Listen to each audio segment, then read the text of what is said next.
দেশের সব আদালত বর্জন কর্মসূচি সফল করার শপথ নিয়েছেন আওয়ামী লীগের আইনজীবীরা।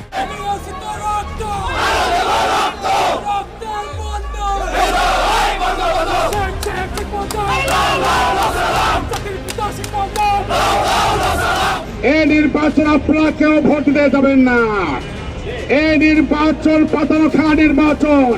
আওয়ামী লীগের যে হাজার হাজার নেতা কর্মী যারা জীবন দিয়েছে, মৃত্যুবরণ করেছে বিএনপি জামাতের হাতে, তাদের মানবাধিকার কোথায়?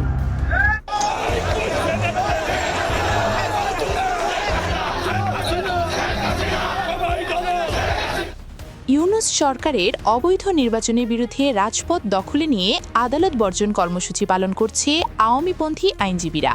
দিল্লি থেকে শেখ হাসিনার ডাকা ৫ দফা দাবি নিয়ে ডক্টর ইউনূসের পদত্যাগে বিশাল বিক্ষোভ মিছিল করছে আওয়ামী লীগের নেতাকর্মীরা। তারা বলেন, মেট্রো ক্লাস ডিজাইনের অংশ হিসেবে শেখ হাসিনাকে দেশ ত্যাগ করিয়েছে ডক্টর ইউনূস। এখন বর্তমানে শেখ হাসিনাকে নির্বাচনের বাইরে রেখে আওয়ামী লীগ দলটিকে নিষিদ্ধ করে সংবিধান বিরোধী অবৈধ নির্বাচন করছে ডক্টর ইউনূস। এই অবৈধ একতরফা নির্বাচন কোনো মতেই মেনে নেওয়া যাবে না।